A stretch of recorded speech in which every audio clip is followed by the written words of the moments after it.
So what I'm going to do today is jump right into the material. I'll address some questions next class, but I just want to get into or finish off the vision lecture, and then hopefully we'll also get to the next lecture on context. If not, we'll do it next time. So we talked about how to set a vision. You also went through the exercise yourselves, how to set your own vision. But why? Why go through this effort? And again, what you did was literally the tip of the iceberg. What we recommend is going through the process of writing a vision, which could take weeks and months, and rewrite again and again and again, revision, so to speak. But why do we set a vision? There are a few reasons which I will elaborate on. The first one is that people, individuals who have a vision, an explicit vision, who actually write it down, overall controlling for other factors, are more successful in the long run. Second, they're also happier. And remember the story that I told about the South African freedom fighters. When they achieved their goal, their vision of a free South Africa, they immediately experienced a low. Why? Because they needed to have another vision, another ideal. Having an ideal is the most practical thing a leader or a non-leader, a person, can do. Also with NASA, when they had the vision, reaching the moon by the end of the decade, there was a lot of inspiration, there was a lot of energy there. Afterwards, not only were they less successful, but they were less happy within the organization. And finally, it creates resilience. If I know what I want to achieve in my life, if I have a vision, I'm much more likely to overcome difficult experiences, much more likely to overcome the natural, inevitable vicissitudes that I go throughout my life. That applies to an organization, as we will see shortly, and it also applies to the life of an individual. I want to address the book from which you read the chapter last week, Built to Last. You read the chapter that focuses on creating a vision. But I want to give you the context for this book, because this is one of the books that has been the most influential. It still is one of the most influential books in the area of leadership. It has suggestions for leaders, for people running organizations that go beyond today's fad. They're really deep, insightful comments about the way we can run an organization, and they apply it, and they have applied it to schools. They've applied it to business organizations, that's what the research was about, and they apply it to countries. How do you create an organization from a school to a nation which is built to last? This is the sample that they chose for their study. They were all institutions that they were the best of the best. How did they know that? They were widely admired, both by the people, and also they asked Fortune 500 CEOs, what are the companies that you admire most? And they identified the visionary, or they later found out that they were visionary companies. They didn't know that from the outset. This was an exploratory study. They wanted to see what makes an organization great. They looked for an organization that made a difference in the world. The world would not have looked the same without these companies. And you'll see these companies such as Disney, Sony, General Motors. Ford was the company. And all these companies were founded before 1950. The reason for that, they didn't want to choose companies that were great because of one CEO. It was beyond one leadership. They wanted to see companies that transcended just that one individual. That was great between one leader to the next leader and to the next. Most of these companies were founded long before 1950. The newest ones were just before. So this was the sample. And what they did, and this was the smart thing about their study, they didn't compare these companies to your average organization. They chose other excellent companies, but that were just not as widely admired. They didn't make as much of a significant difference. Great organizations, but just a little bit below. This was their comparison group. The reason why they chose great companies but not the extraordinary companies was because they wanted to identify what is it that 1% that takes a company from being a good company to being what they ended up calling a visionary company. So a visionary company that was chosen was Procter & Gamble, has been around for a very long time. They compared it to Colgate, very good company, but not on par with Procter & Gamble. Sony, certainly a visionary company that has changed the world. They compared it to Kenwood, great company, but not on par. Hewlett-Packard, they compared to Texas Instruments. Boeing, McDonnell Douglas, also a great company, not on par. Johnson & Johnson was compared to Bristol-Myers Squibb. Ford with General Motors. Again, two great companies, but Ford has transformed the way we look at the automobile. It's more of a visionary company. General Electric with Westinghouse, and finally Walt Disney with Columbia Films. Again, all great companies on both sides, but the visionary companies have that edge. And here is what they found. The fundamental distinguishing characteristic of the most enduring and successful corporations is that they preserve a cherished core ideology while simultaneously stimulating progress and change in everything that is not part of the core ideology. They have a core vision. They know what they're about. And they communicate that vision over and over and over again, whether they were founded in the 1860s or whether they were found just recently, going over and over and over again with this core ideology that doesn't change. This is, as I said before, it's like there are 10 commandments. The 10 commandments haven't changed for thousands of years and probably will not change for a very long time. The same with the core ideology of the organization. This is what we're about. And yet, we're flexible. We change. Januszian thinking. No change and change together. Because they understand what cannot or shouldn't change and what needs to change daily, especially today. Procter & Gamble today changes much quicker than it did in 1860. Because the world changes much faster. Technology renews itself constantly. Another thing that they found was that the most successful companies exist first and foremost to maximize profit. They found that to be a myth. Remember the structure of the book, myth and reality. This was a myth. These companies, rather, making money is important, but primarily guided by their core values and a sense of purpose. They knew where they were going. Being more profitable, being more successful, which they are, as we'll see in a minute, was a byproduct. Now, I told you always to think about it on two levels, the organizational level and the individual level. The same with highly successful individuals. Their success is a byproduct of their doing what they're passionate about and what they're good at. They don't explicitly think, okay, now I'm going to make it in the world. Yeah, of course it's important for everyone, or most people it is important. We like that. But first and foremost, they're focused on what they're passionate about, what they believe in, and what they're good at. And they find the overlap between the two. The same with great organizations. Here is the success of visionary company. In terms of long-term performance, those companies that weren't created by 1926, because there were some who were created in the 40s, it was extrapolated backwards. If you invested $1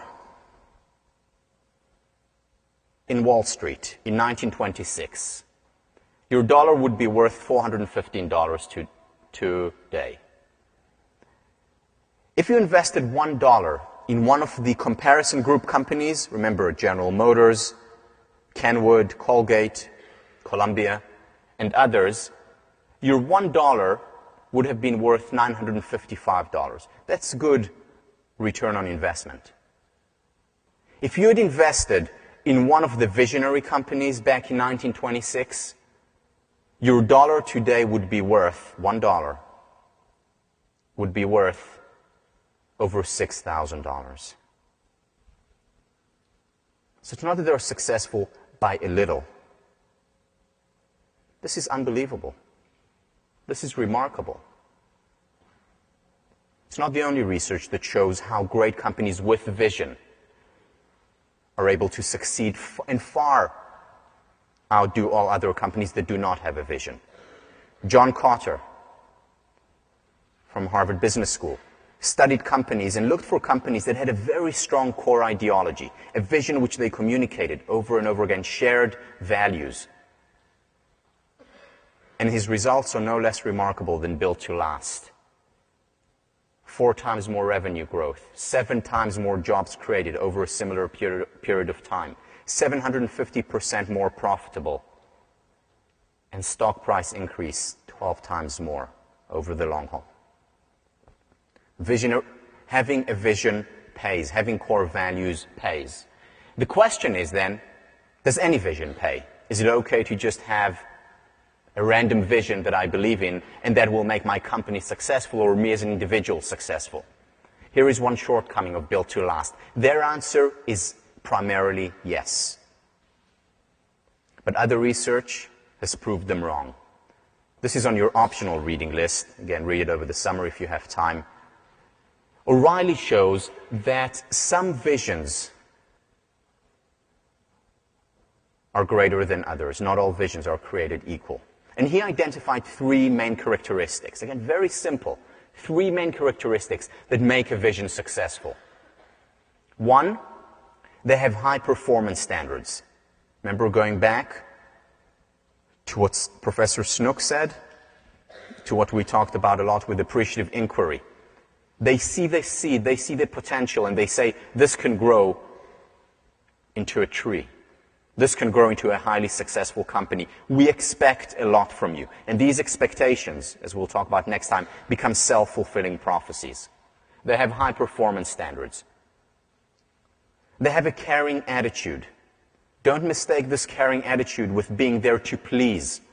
They're not. The managers and the leaders of these organizations are not there to please. They're there to do the job. And they respect their employees. They're demanding, they're tough. Not all visionary companies are perfect for everyone. Not everyone enjoys working at Ford or Disney, though you would think they do, but it's not an easy place to work for many people. But overall, they have a caring attitude. They respect the individual. And finally, they don't just have a generic vision. Integrity, empathy, or whatever. The vision actually means something. It's something unique. It's something like maintaining the Disney magic. Or it's something like making technological contributions to humanity. It's something that's personally meaningful to that organization.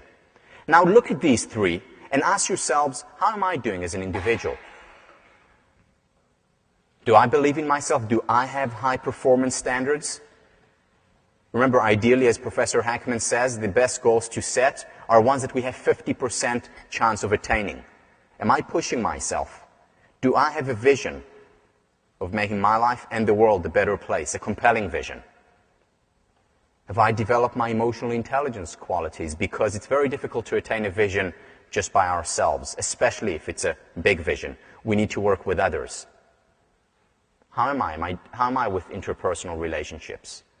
Am I respectful toward others? And finally, have I been able to find my own unique, to use Professor Stone's words, corner of the sky? Which is the place where my strengths and my passions meet. This corner of the sky, this zone of great leadership. Have I identified it? Because this is what ultimately leads to success. Another thing, an important thing about a vision is that it's positive. Not any vision will do. Let's look at 2 leaders of this country who communicated a vision, who were both eloquent, who were both smart, but communicated a vision in a very different way.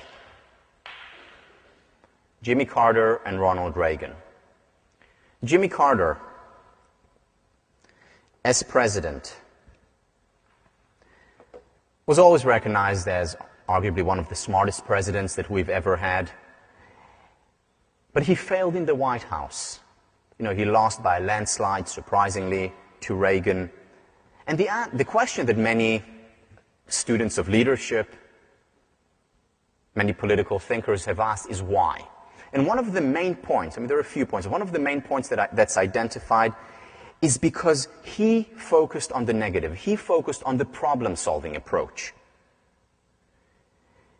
His most famous speech is called The Crisis of Confidence. It became known as the malaise in this country. And here is how he prepared for the speech. He went around to the people of America and met just people on the street, went to farms, and wanted to understand from people what was the problem in our society. That's what he asked them. What is wrong with our society? This is the exact opposite question to appreciative inquiry. It's not that he asked it and then asked, and what is great? That's the only question he asked, and that's how he constructed his speech, his vision for the country, which he was hoping to lead for another 4 years. Let me read you an excerpt from this speech. I want to talk to you right now about a fundamental threat to American democracy. The threat is nearly invisible in ordinary ways. It is a crisis of confidence. It is a crisis that strikes at the very heart and soul and spirit of our national will. We can see this crisis in the growing doubt about the meaning of our own lives and in the loss of a unity of purpose for our nation. Now, was he right? Probably. Wasn't detached from reality. After all, he went and talked to the people. But that wasn't enough. And the people didn't have confidence in him and didn't vote for him. Let me show you a speech given not long after that by Ronald Reagan. This speech was given when power was handed over to him. Things were not going well when he took over. This was January 1981. Here is his speech.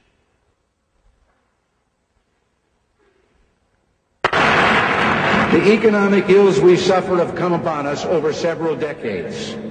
They will not go away in days, weeks, or months, but they will go away. They will go away because we, as Americans, have the capacity now, as we've had in the past, to do whatever needs to be done to preserve this last and greatest bastion of freedom. In this present crisis, government is not the solution to our problem. Government is the problem. If we look to the answer as to why for so many years we achieved so much, prospered as no other people on earth, it was because here in this land we unleashed the energy and individual genius of man to a greater extent than has ever been done before. Freedom and the dignity of the individual have been more available and assured here than in any other place on earth. It is time for us to realize that we're too great a nation to limit ourselves to small dreams. We're not, as some would have us believe, doomed to an inevitable decline. I do not believe in a fate that will fall on us no matter what we do. I do believe in a fate that will fall on us if we do nothing. So with all the creative energy at our command, let us begin an era of national renewal. Let us renew our determination, our courage, and our strength. And let us renew our faith and our hope. We have every right to dream heroic dreams. Those who say that we're in a time when there are no heroes, they just don't know where to look. You can see heroes every day going in and out of factory gates. Others, a handful in number, produce enough food to feed all of us and then the world beyond. You meet heroes across a counter, and they're on both sides of that counter. There are entrepreneurs with faith in themselves and faith in an idea who create new jobs, new wealth, and opportunity.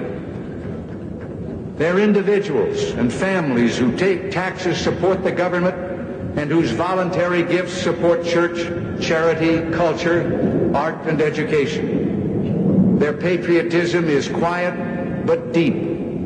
Their values sustain our national life. Now, I have used the words they and their in speaking of these heroes. I could say you and your, because I'm addressing the heroes of whom I speak, you, the citizens of this blessed land. Your dreams, your hopes, your goals are going to be the dreams, the hopes, and the goals of this administration, so help me God.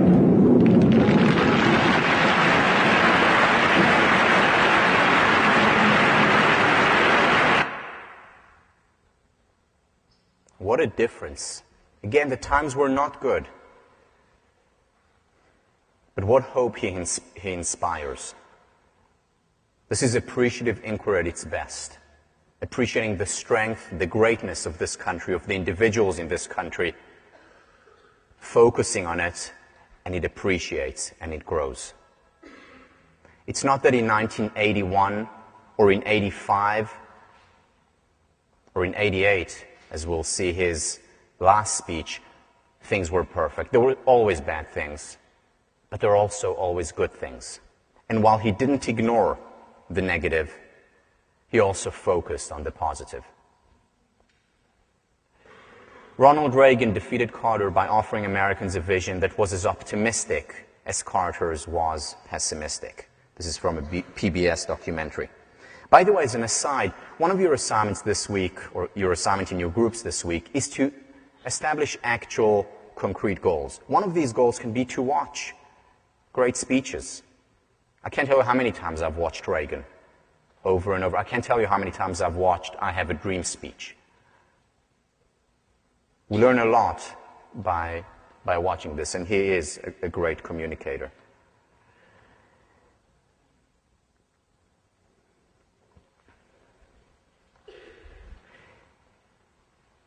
According to Peter Senge, few, if any, forces in human affairs are as powerful as a shared vision, for good or ill.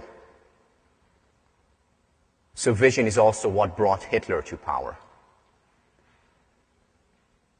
Vision is also what oppressed millions of people around the world.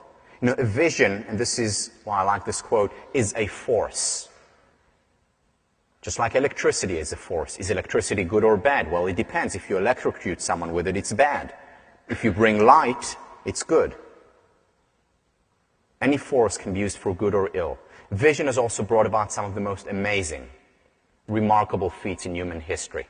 For example, it was vision that ended slavery. It was vision that brought this country into existence. It was vision that put a man on the moon. It was a vision that brought the computer to our homes, that democratized the automobile, that brought us to the jet age, that made people happy, that made technological advances in the world. It was vision, the force, the power of vision. One of the greatest feats of all time is the greatest leadership feats of all time. Again, you may agree or disagree with its value, is the creation of the atomic bomb. What happened then? What was the context for it? The context was that the US, the world was at war. Germany was working on an atomic bomb.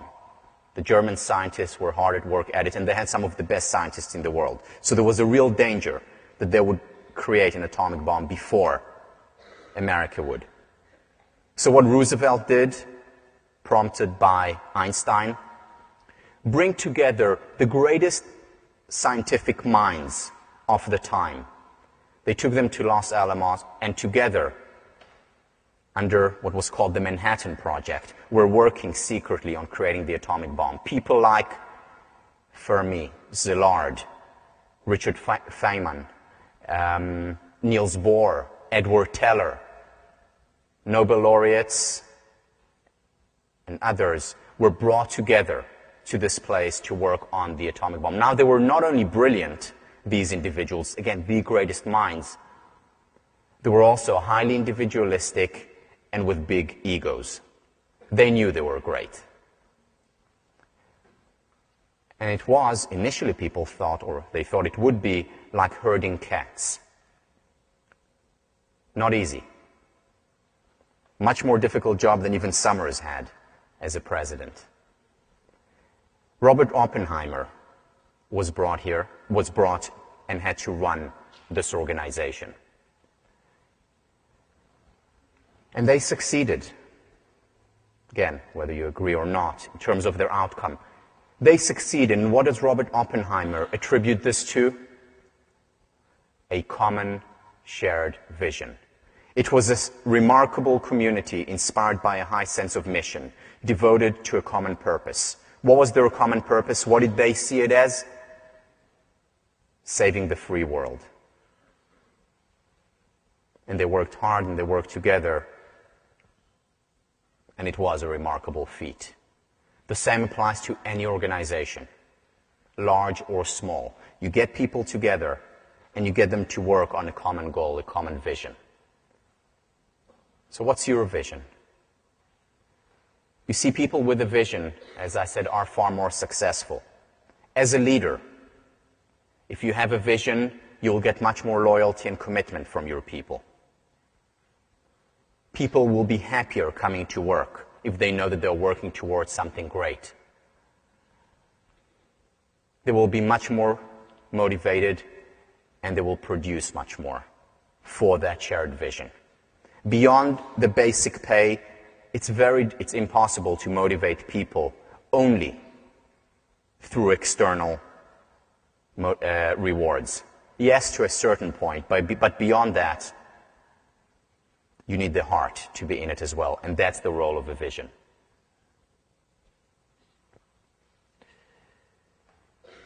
A leader's dynamism doesn't come from special powers. It comes from a strong belief in a purpose and a willingness to express that conviction. Cousins and Posner. How do you communicate it? And now I'm going to talk about communicating the vision specifically, but also more generally. Communication clearly is a key component of great leadership. What do we think about when we communicate? First of all, while not being simplistic, to communicate simply and repeat over and over again our basic messages. I'm going to elaborate on each one of these. We want to inspire through images, through metaphors, and through stories.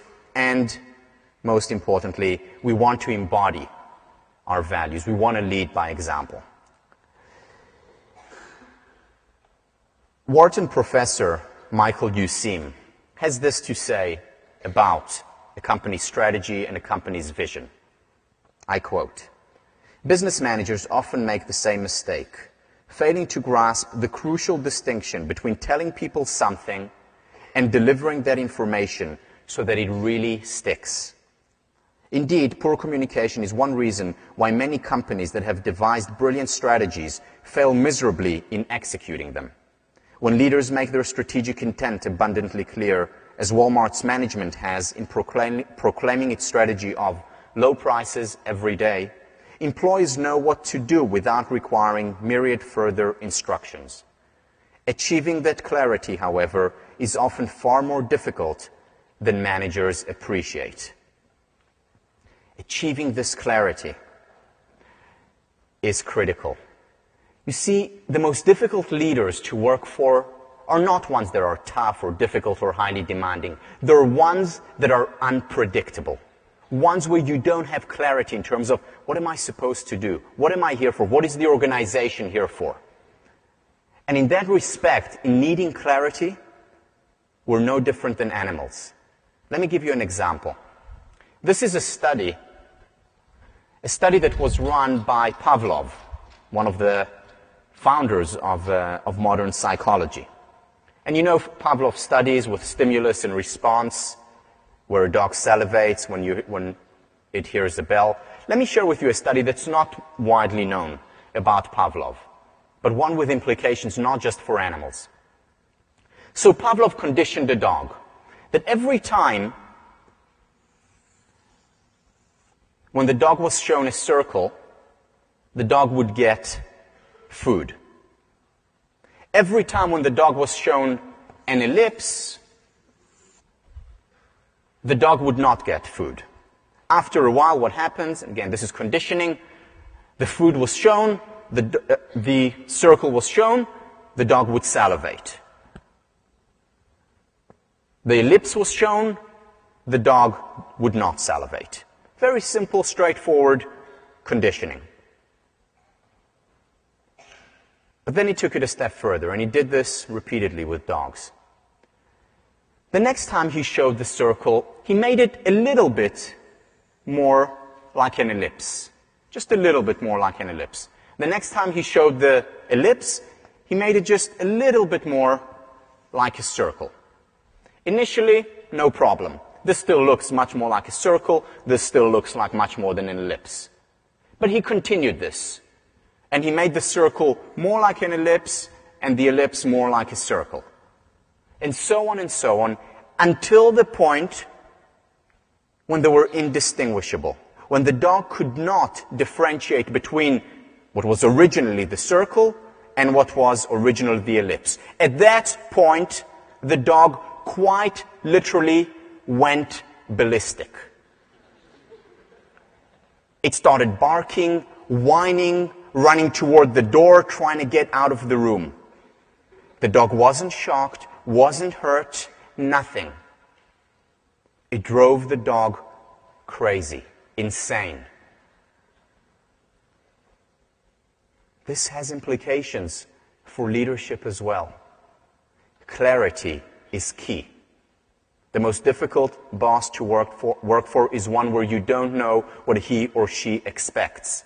Where one morning they come in and they're all smiling and love you, and the next day they scream at you. It's much worse than working for a boss whom you know is always tough and demanding. Clarity, consistency. Now, how do we attain this clarity and consistency? Through simplicity and repetition. The challenge for leaders is to avoid the simplistic. How do we do it? Going back to a quote that I've used before, attributed to Oliver Wendell Holmes. I do not give a fig for the simplicity on this side of complexity, but I would give my life for the simplicity on the other side of complexity. Profound quote. So when we come up with a vision, it's not just a vision, oh, this sounds good, let me have it. It's a vision that we think about, that we truly work on every single word, every concept, every idea there. Is this what I'm about? Is this what the organization is about? Have a vision and then the revision. Over and over. And then we can attain this simplicity on the other side of complexity, when we truly understand it. Remember Lincoln, in his letter to his nephew, what he wrote at the end was a very long letter. He said at the end of it, "My apologies for the letter being so long. If I had more time, it would have been shorter." The simplicity on the other side of complexity that takes time. Da Vinci, simplicity is the ultimate sophistication.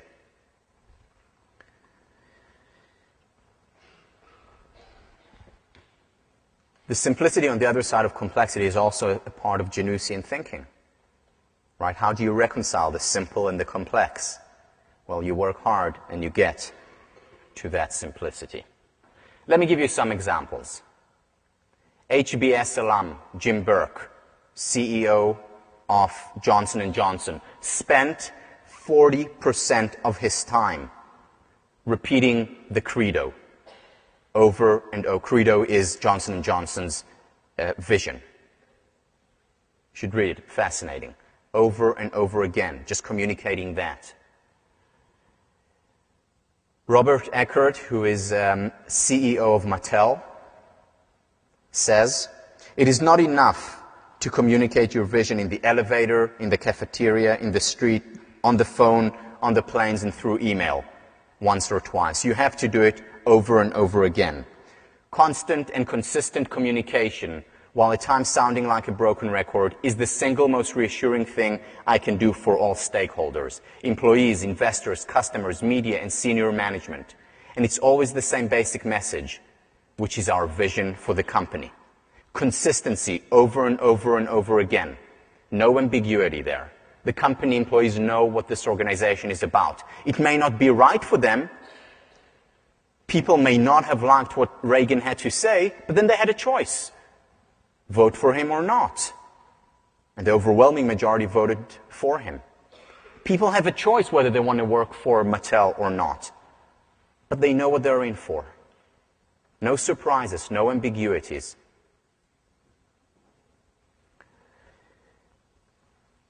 Citibank went through one of its greatest crises back in the early 90s. And the person who got them out of this crisis is John Reed.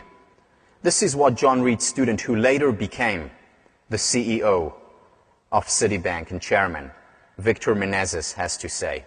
Basically, John Reed focused the bank on a few things and communicated a simple plan to the board, the regulators, and the street.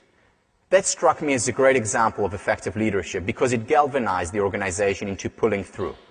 John simplified the extremely complex Citibank organization, made cost-cutting a priority, and tied every one of the bank's activities to a set of deliverables. Citibank stock was at $6 at that time. It was on the verge of bankruptcy or a hostile takeover. And he got them out by communicating very simple messages to the stakeholders. This applies not just for business. It applies to politics. Simple message repeated over and over again. It also applies to teaching and to parenting. Jack Welch once said that business is not rocket science. Teaching is not rocket science. Parenting is not rocket science. But the fact that it's simple does not make it easy to implement. And one of the ways to implement it effectively is to identify that simplicity on the other side of complexity and then repeat it over and over and over again, which is exactly what Marva Collins does. Marva Collins, who is my role model, the person because of whom I teach, probably the greatest living teacher. She's been offered to be the Secretary of Education twice, once by Ronald Reagan, once by Bush. She turned them both down because she loves to teach. Now, Marva Collins herself says, teaching is not rocket science. She has 3 basic messages that she communicates to her children, mostly children who were given up on by the school system, school dropouts, and she transforms their lives, and they become successful, every single one of them. She's now a leader of a new education movement, transforming entire schools and school systems. 3 basic messages. Believe in yourself, and she believes in them. In other words, she sees the seed, and she sees the potential. Take responsibility for what you do. Don't blame others. Don't blame the government. Don't blame parents. Don't blame your neighborhood. Take responsibility. That's the second message. And finally, hard work. There are no miracles. You need to work hard. 3 messages that she repeats over and over and over again every single day to her students. And she has transformed individuals, communities. And my hope is that eventually she'll transform the world of education.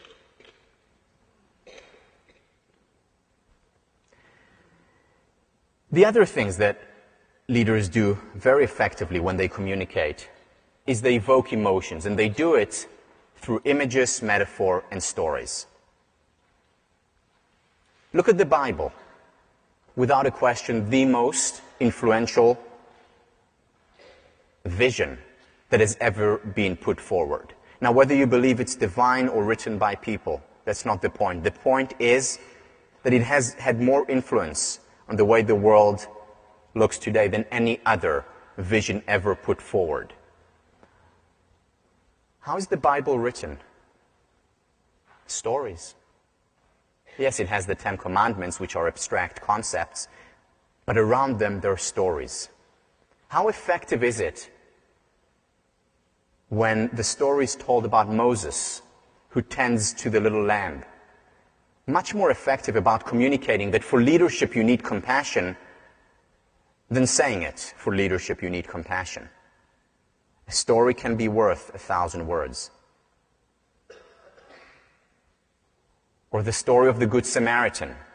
How much more effective and influential is it than Kant's elaborate theories, which are saying very similar things, but not in a story? You know, when students come to me after, I've been teaching here for 8 years, students from 8 years ago or 5 years ago come back to me, they don't remember the theories that I told them about, but they remember the stories. They remember Marvel Collins. People remember stories. That's what captures people. American presidents' research showed that those who used more stories were also ones to be evaluated as most charismatic and also great. The same applied for metaphors. This is on your reading list, this study. Noel Tichy, scholar of leadership, winning business leaders use the power of storytelling as effectively as our most gifted public leaders. Again, it applies to teachers, politicians, and others. And it doesn't just apply to the vivid description, it applies to the entire vision. So if one of your core values that you wrote about is courage, come up with a story that communicates courage to you, whether it's a story that you have witnessed directly, something that you did, or something about others. Make it real, make it vivid. No matter how marvelous the vision, the effective leaders must use a metaphor, a word, or a model to make that vision clear to others.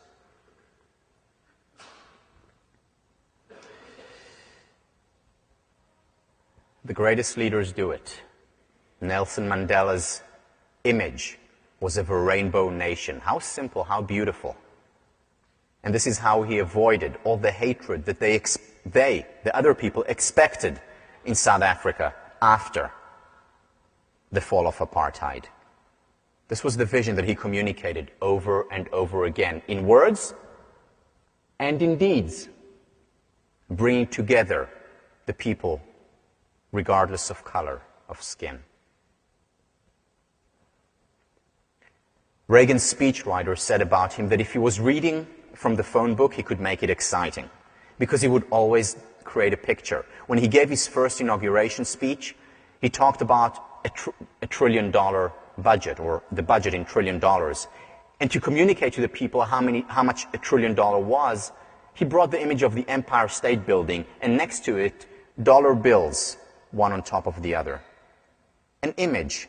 In contrast, Carter, his personal assistant, said that even at the end of his 4 years, he still wasn't sure what Carter wanted to do in terms of the budget. Now, Carter was brilliant. He had all these statistics here. Listen to his speeches. He knew it by heart. But he wasn't able to reach the simplicity on the other side of complexity, which is critical. Let me show you another excerpt from Ronald Reagan's speech. This is taken from his farewell speech. Here is an image that he creates. The past few days, when I've been at that window upstairs, I've thought a bit of the shining city upon a hill. The phrase comes from John Winthrop, who wrote it to describe the America he imagined. What he imagined was important because he was an early pilgrim, an early freedom man. He journeyed here on what today we call a little wooden boat, and like the other pilgrims, he was looking for a home that would be free. I've spoken of a shining city all my political life, but I don't know if I ever quite communicated what I saw when I said it. But in my mind, it was a tall, proud city built on rocks stronger than oceans, windswept, God-blessed, and teeming with people of all kinds living in harmony and peace. A city with free ports that hummed with commerce and creativity. And if there had to be city walls, the walls had doors, and the doors were open to anyone with the will and the heart to get here. That's how I saw it and see it still. And how stands the city on this winter night? More prosperous, more secure and happier than it was 8 years ago. But more than that, after 200 years, 2 centuries, she still stands strong and true on the granite ridge, and her glow is held steady, no matter what storm. And she's still a beacon, still a magnet for all who must have freedom, for all the pilgrims from all the lost places who are hurtling through the darkness toward home.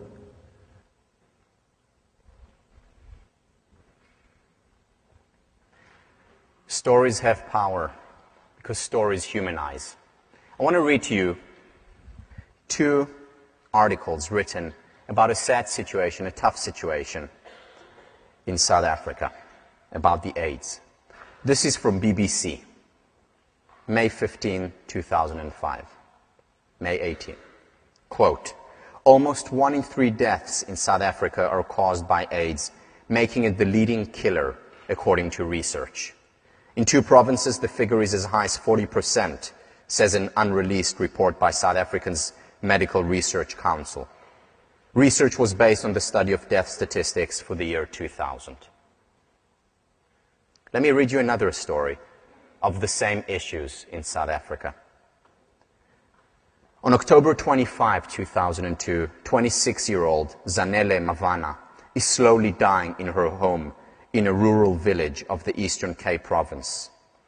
Her 3 children, ages 10, 8, and 4, watch as their mother's bones become more visible. She no longer has the strength to get out of bed. Her diarrhea has stained the sheets as she waits helplessly for someone to clean her.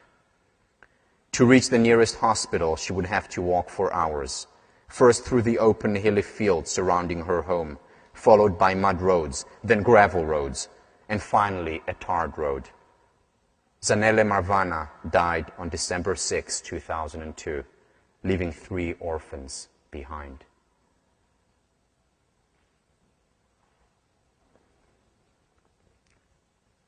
Stalin, an evil leader, once said, a single death is a tragedy, a million is a statistic. Unfortunately, it is right, and it's important for a leader to be able to tap the power of the story, the power of the individual, to humanize. Now, there's research about this. Martin and Powers took MBA classes, and what they did, they divided them into 4 groups. They divided them into 4 groups, and they did the following. One group, and they told them all about an organization's policy of layoffs, and they wanted to communicate that the policy was actually humane. The first group, remember this, the first group, they were told a story about how they practiced humane layoffs, how they were benevolent and generous. The second group of MBAs got statistics, and these statistics showed that the company practiced less layoffs than any other comparable company. The third group, they were told a story and given statistics. The fourth group was given the company policy about layoffs. Now the students had to evaluate how humane the company was, how much they supported the company. Significantly, group 1 and 3, the group who was just told a story or the group that was given statistics and a story, these companies, or the students evaluated these companies most highly as the most benevolent and generous. Stories humanize, stories are significant. And what you need to do as a leader, what we need to do as leaders, is to identify our stories, stories that inspire us, and then through emotional contagion, inspire others. I'll see you on Wednesday.